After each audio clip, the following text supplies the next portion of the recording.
সূরা মুলক তেলাওয়াত করব ঘুমের আগে। এশার পর থেকে নিয়ে ঘুমানোর আগ পর্যন্ত এই টাইমের ভিতরে কোন সূরা? তাবারাকাল্লাযী, সূরা মুলক তেলাওয়াত করব। সাহাবায়ে কেরাম প্রশ্ন করলেন, ইয়া রাসূলুল্লাহ, বেনিফিট কি, লাভ কি? নবীজি বলে দিলেন, যদি আল্লাহর কোন বান্দা বান্দি রাতের বেলা এশার পরে ঘুমানোর পূর্বে সূরা মুলক তেলাওয়াত করে, আল্লাহ রাব্বুল আলামিন তাকে মৃত্যুর পরে কবরের আযাব থেকে হেফাজত করবেন। কবরের যাবতীয় ফিতনা থেকে, আযাব থেকে এই সূরা মুলক তাকে হেফাজত করবেন। আরেকটি বর্ণনায় আসছে, রব্বুল আলামিন এই সূরা মুলককে একটা পাখির আকৃতি দান করবেন, এই পাখিটা তার সাথে কবরে অবস্থান করবে। তাহলে আমরা আরেকটি আমল পেলাম, সূরা মুলক পাঠ করব ঘুমের আগে। এরপরে ৭৭ নম্বর আয়াত সূরা কাফিরুন, এটা আমরা পাঠ করব। এরপরে সূরা ইখলাস পড়ব, সূরা ফালাক পড়ব, সূরা নাস পড়ব। সূরা কাফিরুন অর্থাৎ 4 কুল, কুল ইয়া আইয়ুহাল কাফিরুন। এরপরে কুল হুয়াল্লাহু আহাদ, কুল আউযু বিরাব্বিল ফালাক, কুল আউযু বিরাব্বিন নাস। এই 4টি সূরা, বিশেষ করে সূরা ফালাক এবং সূরা নাস, যাবতীয় অনিষ্টতা, যাবতীয় ক্ষতি থেকে, অ্যান্টিবায়োটিক ঔষধের থেকে বেশি কার্যকর। রাতের বেলায় আমলগুলি করবেন, নিজেকে প্রোটেক্ট করবেন, নিজেকে হেফাজত করবেন, আমল নামায় নেকি দ্বারা ভরপুর করবেন। ৮ম আয়াত, ডান কাতে ঘুমানো। কোন কাতে? ডান কাতে ঘুমানো সব থেকে উত্তম। এই ডান হাতটা চোয়ালের নিচে দিয়ে ডান কাতে ঘুমানো। আরো উত্তম যদি চেহারাটা কেবলা দিকে হয়, আপনার খাটটা যদি উত্তর দক্ষিণ হয়, তাহলে ডান কাতে আপনি পশ্চিম দিকে ফিরলে আপনার চেহারাটা, আপনার সিনাটাও কেবলা দিকে হয়ে গেল। মাইয়িতকে যখন আমরা কবরের ভিতরে দাফন করি, তখন কিভাবে শোয়াই? কেবলা দিকে শোয়াতে পারি না। নিয়ম কেবলা দিকে তার চেহারা, সিনাটা রাখা, কিন্তু ভুল ভাবে সোজা শোয়ায় দেয়। যদি কোনো ভালো আলেম থাকে কবরের কাছে, তার যদি জানা থাকে যে মাইয়িতকে কিবলার দিকে ডান কাতে, আগফিরহু ওয়া নাউযু বিল্লাহি মিন শুরুরি আনফুসিনা ওয়া মিন সাইয়্যাতি আ'মালিনা।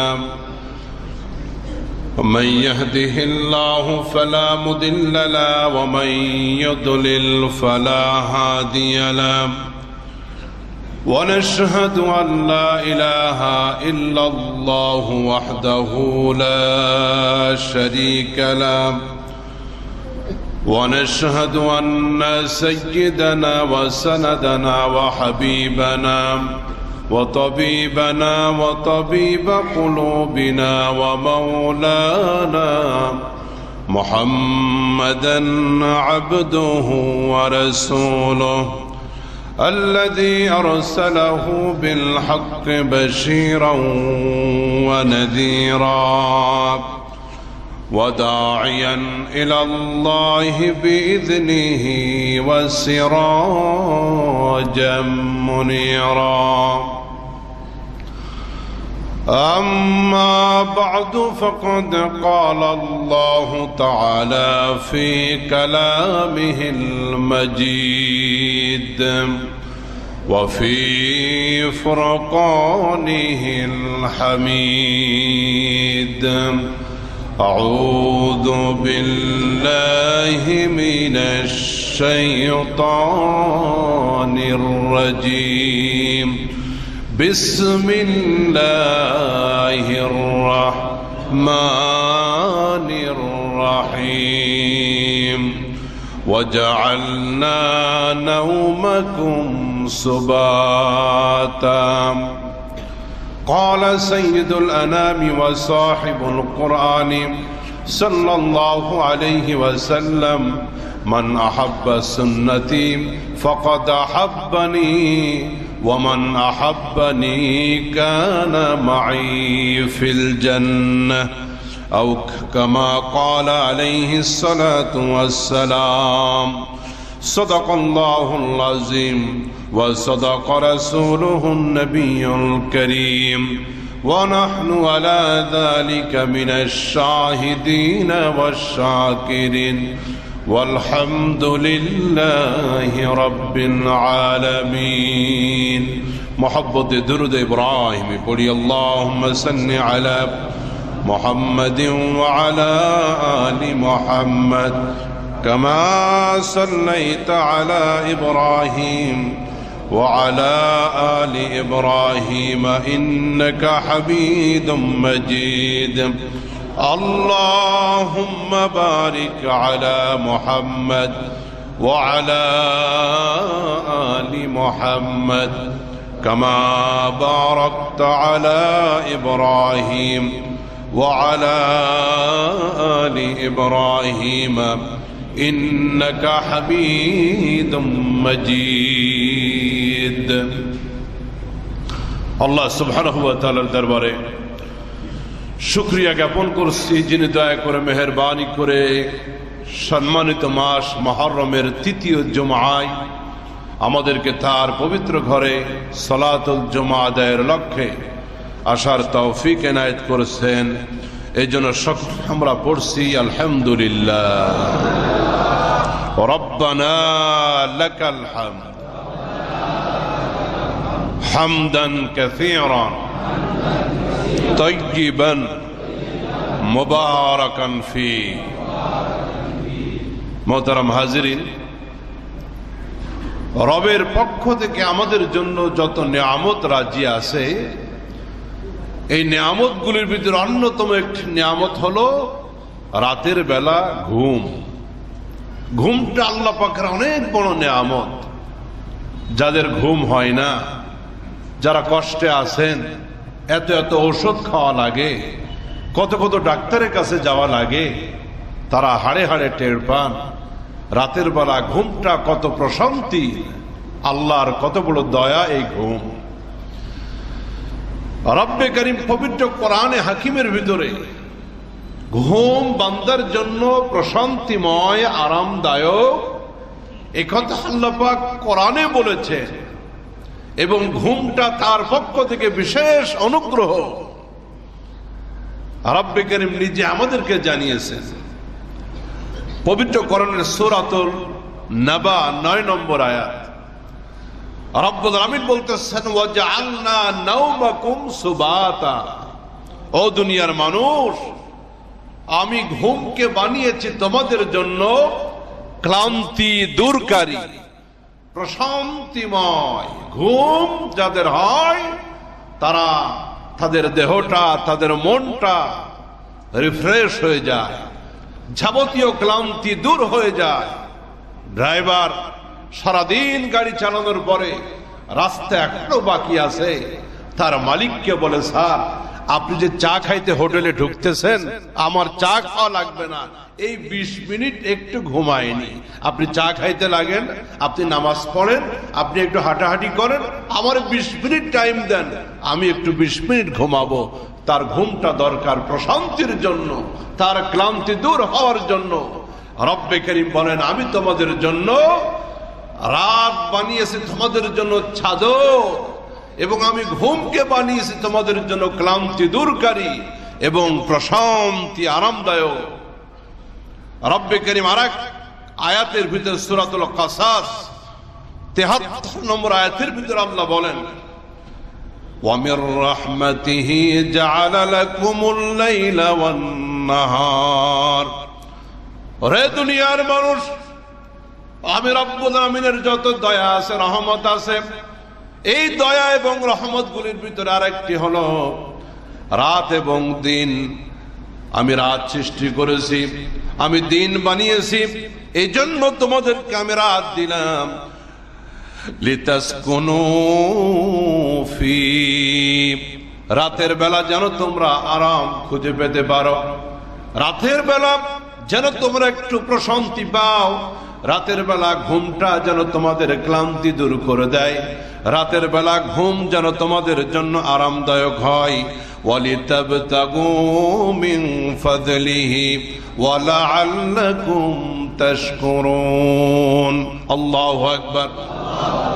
রব্বে করিম বলেন, রাত দিলাম আরামের জন্য, রাত দিলাম ক্লান্তি দূর হওয়ার জন্য, রাত দিলাম তোমাদের প্রশান্তি লাভের জন্য, আর আমি দিন দিলাম এজন্য। ওয়ালিতাবতাগু মিন ফাদলিহি, দিনের বেলা আমার অনুগ্রহ যেন তোমরা তালাশ করতে পারো, রিজিক অনুসন্ধান করতে পারো, এই পৃথিবীর পার্থিব জীবনে বসবাসের জন্য যা কিছু দরকার সেজন্য মেহনত করতে পারো, কর্ম করতে পারো। আমি আল্লাহ পাকের রিজিক যেন তালাশ করতে পারো, এই জন্য আমি আল্লাহ রাব্বুল আলামিন তোমাদেরকে দিন দিলাম। ওয়ালাআল্লাকুম তাশকুরুন। এত কিছু নিয়ামত জানার পর যেন তোমরা আমি আল্লাহর শুকরগুজার হও, যেন আমি আল্লাহ পাকের কৃতজ্ঞতা জ্ঞাপন করো, তোমার জবান দিয়ে যেন বের হয় আলহামদুলিল্লাহ। মুহতারাম হাজিরিন, ঘুম রব্বুল আলামিন বলতেছেন আমি রাত দিলাম, আমি ঘুম দিলাম প্রশান্তির জন্য, একটু আরামের জন্য, রিফ্রেশমেন্টের জন্য। আরো কত কত শান্তি আছে ঘুমের ভিতরে, এটা ডাক্তাররা ভালো করে বলতে পারবেন। ঘুম না হলে অবস্থা কি হতে পারে। মুহতারাম হাজিরিন, ঘুম না হলে একজন প্রাপ্ত বয়স্ক মানুষের জন্য প্রতিদিন 7 থেকে 8 ঘন্টা ঘুম দরকার। তার প্রশান্তির জন্য, সুস্থভাবে বেঁচে থাকার জন্য প্রত্যেক দিন 7 থেকে 8 ঘন্টা ঘুম তার দরকার। ঘুম যদি নিয়মিত না হয়, শারীরিক ক্ষতি, মানসিক ক্ষতি, ক্ষতির কোনো সীমা নাই যার ঘুম নাই। হৃদরোগ হতে পারে, মারাত্মক ঝুঁকি। যাদের রাতের বেলা ঘুম ঠিক মতো হয় না তাদের হৃদরোগের মারাত্মক ঝুঁকি আছে, স্ট্রোকের মারাত্মক ঝুঁকি আছে। যাদের নিয়মিত ঘুম হয় না এই মানুষগুলি স্ট্রোক করে মারা যাওয়ার প্রবল ঝুঁকি থাকে। এরপরে ডায়াবেটিসের ঝুঁকি আছে। যাদের নিয়মতান্ত্রিক ভাবে ঘুম হয় না, স্থূলতার সমস্যা, শরীর ভারী হয়ে যাবে, মোটা হয়ে যাবে। এরপরে যাদের নিয়মিত ঘুম হয় না, রোগ প্রতিরোধ ক্ষমতা তাদের নষ্ট হয়ে যায়, তারা দ্রুত ঘন ঘন অসুস্থ হয়ে যায়। অসুস্থের জন্য হয় রাতের বেলা তার ঘুম ঠিক মতো হয় না, রোগ প্রতিরোধ ক্ষমতা নষ্ট হয়ে গেছে, এই জন্য অসুস্থ হওয়া সহজ হয়ে যায়। এরপরে উচ্চ রক্তপাতের সমস্যা, রক্তচাপের সমস্যা। যাদের ঘুম ঠিক মতো হয় না উচ্চ রক্তচাপের সমস্যা তাদের পেয়ে বসে। এরপরে আরো অনেক রকমের সমস্যা আছে, যেমন মানসিক কিছু সমস্যা তৈরি হয়, মনোযোগ নষ্ট হয়ে যায়, স্মৃতি শক্তি আস্তে আস্তে বিলুপ্ত হয়ে যায়। রাতের বেলা যাদের ঘুম হয় না, চিকিৎসা বিজ্ঞান বলতেছে যাদের নিয়মিত রাত্রে ঘুম হয় না, ঠিক মতো ঘুমাইতে পারে না, তাদের ব্রেন নিজেকে খাইতে শুরু করে। কত বড় মারাত্মক কথা! ব্রেন নিজেকে নিজে গ্রাস করতে থাকে, খাইতে থাকে। যার ব্রেন নষ্ট হয়ে গেল, যার দিমাগ নষ্ট হয়ে গেল, তার তো সবই ধ্বংসের পথে। এই জন্য ঘুম অত্যন্ত জরুরি। যাদের ঠিক মতো ঘুম হয় না তাদের মেজাজটা খিটখিটে থাকে, কাজের ভিতরে কোনো মনোযোগ থাকে না, বহু প্রকারের সমস্যা হতে পারে যাদের ঘুম হয় না। এই জন্য নিয়মিত 7 থেকে 8 ঘন্টা, এটা আল্লাহ রাব্বুল আমিনের পক্ষ থেকে একজন প্রাপ্তবয়স্ক মানুষের জন্য ঘুমটা অত্যন্ত প্রয়োজন। চিকিৎসা বিজ্ঞানও বলতেছে ঘুম দরকার, আর কোটি কোটি চিকিৎসা বিজ্ঞানীদের মালিক আল্লাহ বলতেছেন আমি ঘুমটা দিলাম, ওয়াজআলনা নাওমাকুম সুবাতা, ঘুম দিলাম প্রশান্তির জন্য, আরামের জন্য। এই জন্য প্রত্যেক দিন প্রশান্তিময় 7-8 ঘন্টা ঘুমের দরকার আছে না নাই? রব্বুল আমিন আমাদেরকে আরামের ঘুম দান করেন, বলুন আমিন। এই যে রবের পক্ষ থেকে যে ঘুমটা আমরা ঘুমাই রাতের বেলা, বিশেষ করে রাতের বেলা আমরা ঘুমাই, এই ঘুমটা আল্লাহর ইবাদত যেন হয়, এই জন্য এর ভিতরে আমাদের নবীজি সাল্লাল্লাহু আলাইহি ওয়াসাল্লামের কিছু নিয়ম আছে, আদর্শ আছে। আমার ঘুমটা, জাগ্রত হওয়াটা, আমার পেশাব করা, আমার পায়খানা করা, আমার খাদ্য গ্রহণ করা, আমার হাঁটা চলা করা, আমার কথা বলা, A to Z complete code of life একজন মানুষের জন্য তার জিন্দগির যাবতীয় দিক নির্দেশনা ইসলাম দিয়েছে। বলুন সুবহানাল্লাহ। নাই কি ইসলামের ভিতরে? নাই কি? সব আছে। একজন মানুষ রাতের বেলা ঘুমাবে, সেই মানুষের স্রষ্টা আল্লাহ রাব্বুল আলামিন তিনি আমাদেরকে শান্তির ঘুম দিলেন। এবং নবীজি পড়ুন সাল্লাল্লাহু আলাইহি ওয়াসাল্লাম, এই ঘুমটা যেন ইবাদতময় হয় সেজন্য কিছু আদর্শ নিয়ম নবীজি আমাদেরকে দিলেন। আসুন রাতের বেলা ঘুমটাকে ইবাদত করব কিভাবে, আমরা একটু কিছু পয়েন্টে আলোচনা করি। মুসলিম জীবনে আমাদের সকল কাজ হলো ইবাদত, যদি সেটা আল্লাহ এবং নবীজির নির্দেশ মোতাবেক হয়। আর এই পৃথিবীর আমাদের এই পৃথিবীতে মূল লক্ষ্য, এই পৃথিবীতে আমাদের মূল আসার মূল টার্গেট হলো কার ইবাদত? আরো দরাজ কণ্ঠে বলেন রব্বুল আলামিন পবিত্র কোরআনে হাকিমের ভিতরে বলেন, ওয়া মা খালাকাতুল জিন্না ওয়াল ইনসা ইল্লা লিয়াবুদুন। এই পৃথিবীর জমিনে মানব গোষ্ঠী এবং জিন জাতিকে আমি আল্লাহ সৃষ্টি করেছি আমার গোলামির জন্য, দাসত্বের জন্য, আমার দাস হওয়ার জন্য।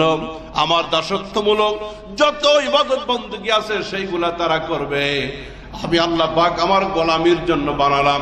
এই জন্য এ টু জেড এই পৃথিবীতে যতদিন আমরা থাকবো, কাজগুলি যদি আল্লাহ পাকের হুকুম মোতাবেক হয়, নবীজির আদর্শ মোতাবেক যদি হয়, সবগুলি আমাদের ইবাদতের ভিতরে গণ্য হয়ে যাবে। আমরা রাতের বেলা যখন আমরা ঘুমাইতে যাব, নাম্বার 1 পয়েন্ট, আমরা ওযু করব সালাতের ওযুর নাই। যেভাবে আমরা নামাজের ওযু করি, রাতের বেলা আমরা ঘুমানোর আগে সেইভাবে ওযু করব। অর্থাৎ ওযু ইস্তেনজা সেরে প্রসাব পায়খানা করে আমরা নামাজের জন্য যেইভাবে আমরা ওযু করি, ঠিক রাতের বেলা ঘুমানোর আগে সালাতের মতো করে আমরা ওযু করব। নবীজির নির্দেশ এটা। ওযু হলো যাবতীয় পবিত্রতার মূল। আত-তুহুরু শাতরুল ঈমান, পবিত্রতাকে ঈমানের অর্ধেক বলা হয়েছে, 50 অংশ বলা হয়েছে পবিত্রতাকে। পয়গম্বর বলেন, যে ব্যক্তি রাতের বেলা ওযু অবস্থায় ঘুমালো, তার এই পুরা ঘুমের টাইমটা ফেরেশতারা আমলনামায় ইবাদতের নেকি লিখতে থাকে। অল্প একটু কাজ, একটু ওযু করব, কিন্তু রাত ভর ইবাদত হয়ে গেল, আমলনামায় নেকি লিখতেই থাকবে ফেরেশতারা। তাহলে এখন থেকে ঘুমাবো তো ঘুমাবো, ওযুটা করেই ঘুমাবো ইনশাআল্লাহ। সারা রাত ইবাদতের নেকি হবে। এবং এই ওয়াজটা শুধু আমাদের মসজিদে নয়, এই ওয়াজটা আমরা আমাদের ঘরেও পৌঁছাবো, মা বোনদেরকে শোনাবো, তাদের জিন্দেগির আমলগুলিও যেন ইবাদত হয়। তাহলে নাম্বার 1, আমরা রাতের বেলা ওযু করে ঘুমাবো। 2, নবীজির সুন্নাত বিছানা পরিষ্কার করা, ঝাড়ু দেওয়া। নবীজি একটি হাদিসে বলেন যে তোমরা লুঙ্গির নিচের অংশটা দিয়া 3 বার বিছানা ঝেড়ে নিবে। লুঙ্গির একদম নিচের অংশটা দিয়া। আমরা এখন বিছানা ঝাড়ু ব্যবহার করি, বিছানা পরিষ্কার করতে গিয়ে আরো যা উপকরণ আছে সেগুলি ব্যবহার করে, আলহামদুলিল্লাহ, অসুবিধা নাই। নবীজি একটা দৃষ্টান্ত দিলেন যে বিছানা 3 বার পরিষ্কার করবে। হয়তো কোনো সাপ বিচ্ছু আছে, কোনো পোকামাকড় আছে, রাতের বেলা বিছানায় ঘুমায় সকালে মারা যায়, এরকমের অনেক খবর আমরা শুনতে পাই। এই জন্য ঘরটাও পরিষ্কার করব রাতের বেলা, বিছানাও পরিষ্কার করব আমার নিজের প্রয়োজনে, কিন্তু আমার নবীজির একটা সুন্নাতের উপর আমল হয়ে যাবে। 3, সূরাতুল বাকারার শেষ 2 আয়াত রাতের বেলা পড়ব। সূরাতুল বাকারার শেষ দুই আয়াত আমানা রাসূলু বিমা উনজিলা ইলাইহি, এই জায়গা থেকে শেষ পর্যন্ত এই দুই আয়াত। নবীজি বলেন যে ব্যক্তি এই দুই আয়াত পড়ে নিল, এই দুই আয়াত তার যাবতীয় সফলতার জন্য, বিপদ মুক্তির জন্য যথেষ্ট হয়ে যাবে। কোন সূরা? জি, সূরাতুল বাকারা। কোন দুই আয়াত? শেষ দুই আয়াত। দেখে দেখে পড়ে নিব, যাদের মুখস্থ আছে মুখস্থ পড়ে নিব। 3, চতুর্থ নম্বর আমল, আয়াতুল কুরসি পাঠ করব। রাতের বেলা যখন ঘুমাবো আমরা কি পড়বো? আল্লাহু লা ইলাহা ইল্লা হুয়াল হাইয়ুল কাইয়্যুম লা তাখুযুহু সিনাতুন ওয়ালা নাওম। এখান থেকে শেষ পর্যন্ত আয়াতুল কুরসি পাঠ করব। আয়াতুল কুরসি পাঠ করলে কি লাভ? রাতের বেলা আমরা শয়তানের কাছ থেকে শুনি। কার কাছ থেকে? হ্যাঁ, শয়তানের কাছ থেকে আমরা একটু শুনি আয়াতুল কুরসির ফজিলত কি। হযরত আবু হুরায়রা রাদিয়াল্লাহু তাআলা আনহু তিনি বলেন যে বাইতুল মালের পাহারাদার ছিলাম আমি। মদিনার যেই রাষ্ট্রীয় যে গোডাউন ছিল, গুদাম ছিল, খাদ্য ভান্ডার, এই জায়গার আমি পাহারাদার ছিলাম। এক রাতে হঠাৎ করে দেখে এক চোর চুরি করতেছে। আমি আস্তে আস্তে গিয়ে পিছন থেকে তাকে অ্যাটাক করলাম, তার হাত চেপে ধরলাম। এরপরে বললাম এখনই তোমাকে নিয়ে যাব নবীজির কাছে। ছোটটা অনুনয় বিনয় করলো, আমারে মাফ করে দাও, বাড়ির লোক খুব অভাবে আছে, কষ্টে আছে, খাদ্য নাই, আমি শখে আসি নাই, এই সেই বহুত কাকুতি বিনতি।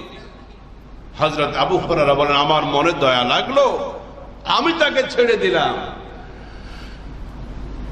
নবীজির কাছে গেলাম ফজরের সময়। রাসূল বলতেছেন আবু হুরায়রা রাতের বেলা যে চোর ধরছিল এটার খবর কি? আল্লাহু আকবার। আল্লাহ পাকের পক্ষ থেকে নবীজিকে আগেই জানানো হয়েছে কাম এরকম একটা ঘটছে। হযরত আবু হুরায়রা বলি ইয়া রাসূলুল্লাহ আমি ধরেছিলাম, কিন্তু তার অভাব অনটন, তার কাকুতি মিনতির কারণে আমি দয়ার্ত হয়ে তাকে ছেড়ে দিয়েছি। রাসূল বলতেছেন আবার আসবে, প্রস্তুত থাকো। হযরত আবু হুরায়রা বলেন আরেক রাতে আবার হাজির, তাকে আবার অ্যাটাক করলাম, আজকে তোমাকে নবীজির কাছে নিয়েই যাব। চোর বলতেছে ভাই সাধে আসি নাই, অভাব অনটন আসি, কষ্টে আছে ঘরের লোকেরা, একটু মাফ করে দেন। হযরত আবু হুরায়রা বলেন তার এই চাপাবাজির কারণে, কিসের কারণে? এমন চাপাবাজি করতে শুরু করলো মিথ্যা কথা দিয়ে, আমি আবার মন গলে গেল, তারে আবার ছেড়ে দিলাম। তৃতীয় রাত্রে আবার আসলো, আবার তাকে ধরলাম, বললাম আজকে আর কোনো কিছুতে কিছু হবে না, নিয়েই যাব তোমাকে রাসূলুল্লাহর কাছে, চলো।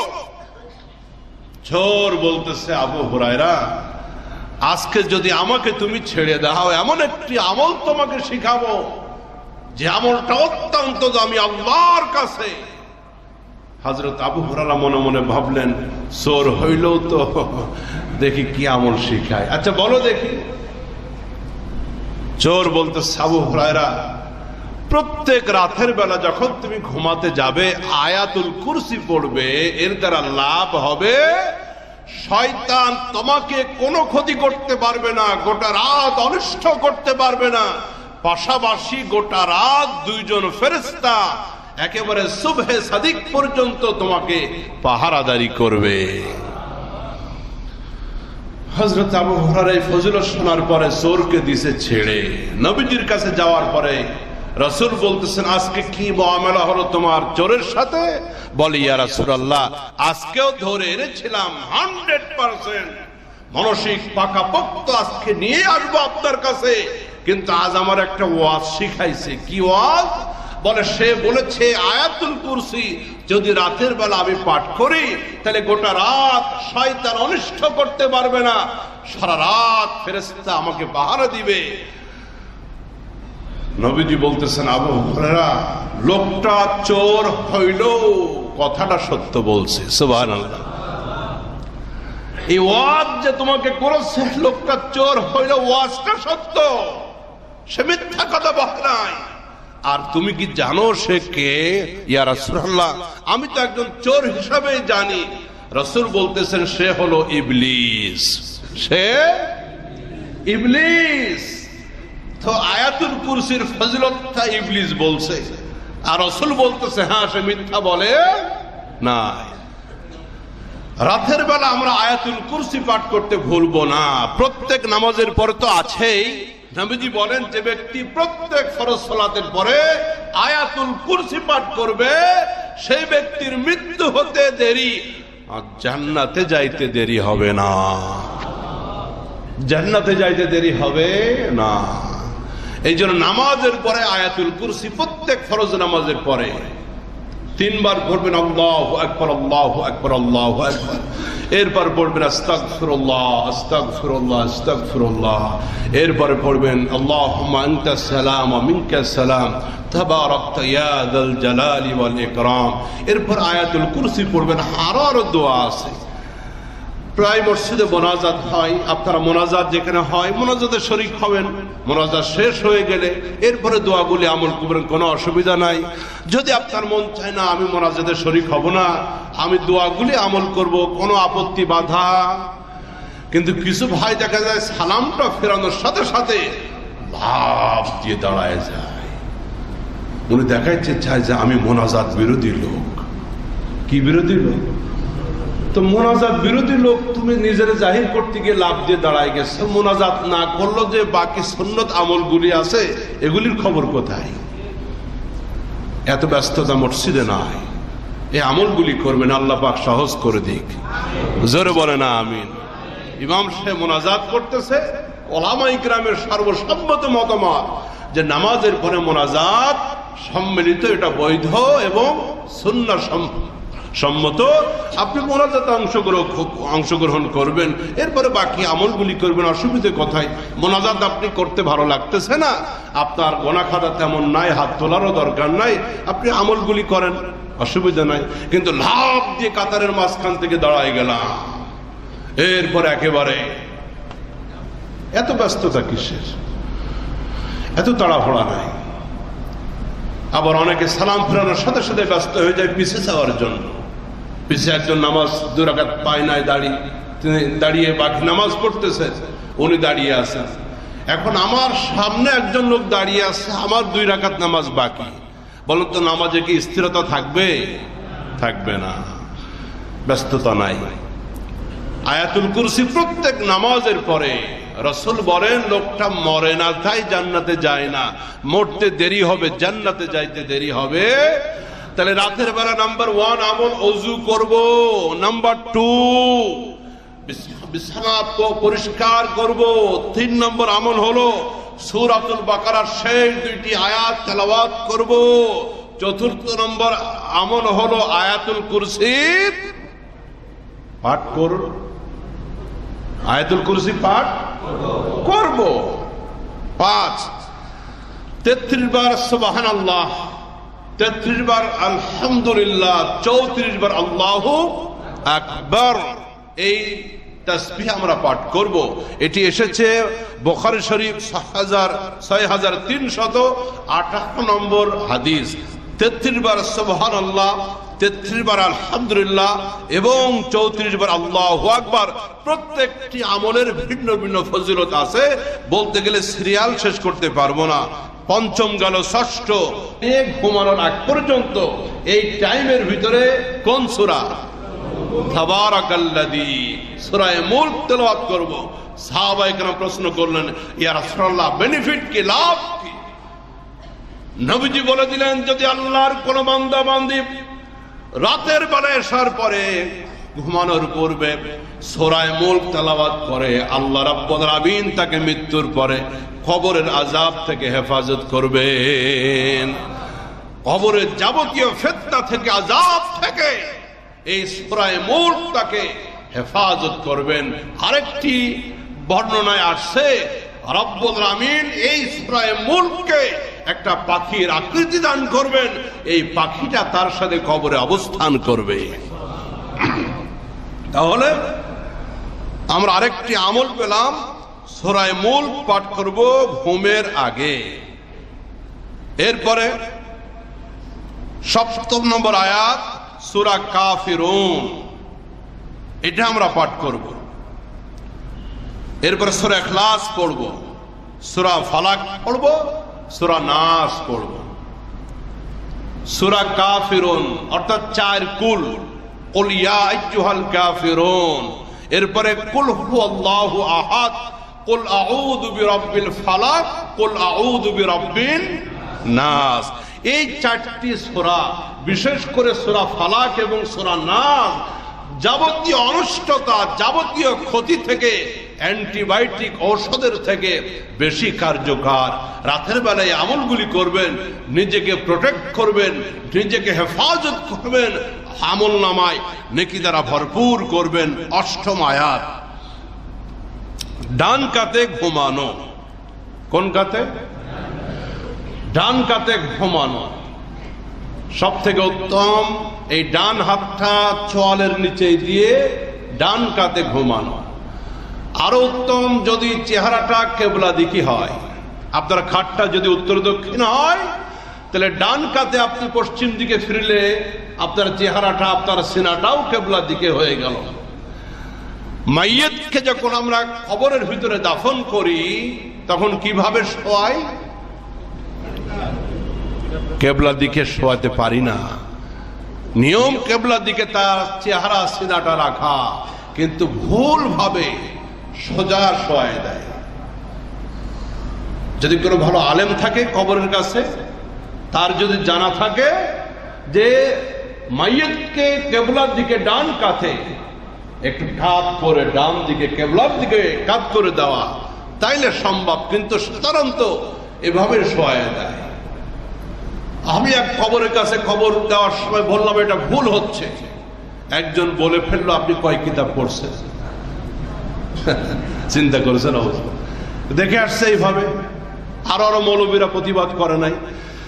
এই জন্য মাইয়িতকে কবরে দেওয়ার সময় পিঠের দিকে একটু মাটি বেশি করে দিয়ে দেওয়া, একটু টেক লাগাই দেওয়া, যেন তার চেহারাটা অধিকাংশ, একেবারে পুরাপুরি যদি নাও সম্ভব হয়, অধিকাংশ অংশটা যেন তার ডান কাতে কেবলার দিকে তার চেহারা এবং তার সিনাটা থাকে। আপনারাও যখন কোনো কবরস্থানে থাকবেন, মাইয়িতকে কবর দেওয়া হচ্ছে, তখন দেখবেন এইভাবে করবে। ওর বডিটা উপরের দিকে থাকবে সোজা, এরপরে চেহারাটা ঘোরায় দেয়। অধিকাংশ এই কাজটা করে যে বুক, সিনাটা উপরের দিকে থাকে, এরপর চেহারাটা ঘোরায় দেয়। এটা ভুল, এটা সুন্নাহসম্মত নয়। তার চেহারার সাথে সাথে তার বডিটা, তার বুকটা, তার সিনাটাও কেবলার দিকে যতটুকু সম্ভব ফিরিয়ে দিব ইনশাআল্লাহ। তো এই যে ডান কাতে রাতের বেলা ঘুমানো, এটা নবীজির সুন্নাত, এবং এটা চিকিৎসা বিজ্ঞানীরাও বলতেছে এটা অত্যন্ত স্বাস্থ্যসম্মত।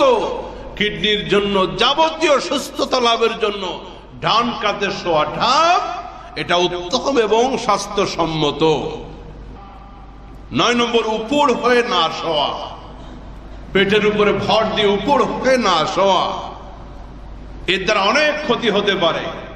আপনার ঘাড়ের পেশি এবং জয়েন্টগুলি, এগুলি চাপ লেগে প্রচন্ড ব্যথা হতে পারে। আপনি চিত হয়ে উপর হয়ে শুয়েছেন, তাহলে আপনার ঘাড়টা বাঁকা হয়ে যাবে অটোমেটিক ঘুমের ভিতরে। তখন এই যে পেশি আছে, এরপরে ঘাড়ের যে জয়েন্টগুলি আছে, এগুলি চাপ লেগে ব্যথা হবে। এরপরে পুরো শরীরের ওজনটা মেরুদণ্ডের উপরে পড়বে, পুরা বডির ওজনটা মেরুদণ্ডের উপরে। বুকের খাঁচা, ফুসফুসের উপরে চাপ পড়বে, শ্বাস প্রশ্বাস নিতে কষ্ট হবে, বড় রকমের দুর্ঘটনা ঘটতে পারে ঘুমের ভিতরে। এই জন্য ১৫০০ বছর আগে ইসলামের নবী আগেই বলে দিয়েছেন যে তোমরা উপর হয়ে ঘুমাবে না। আর ১৫০০ বছর পরে বিজ্ঞান গবেষণা করে করে দেখতেছে যে আব্দুল্লাহর ছেলে মুহাম্মদ রাসূলুল্লাহ সাল্লাল্লাহু আলাইহি ওয়াসাল্লাম এগুলি কেন বলে গেলেন মুসলিম জাতিকে, তারা বের করতেছে এর ভিতরে এই ভালো আছে, এই মন্দ আছে। আসেন, এরপরে বাতি নিভিয়ে ফেলা, বাতি নিভিয়ে ফেলা। রাতের বেলা দিনের মতো এত আলোকিত ঘর রাখবো না, প্রয়োজন যতটুকু ততটুকু আলো রেখে বাতিটা মূল বাতি বন্ধ করে দেওয়া, যেন ঘুমটা আরামের হয়, ঘুমটা যেন প্রশান্তিময় হয়।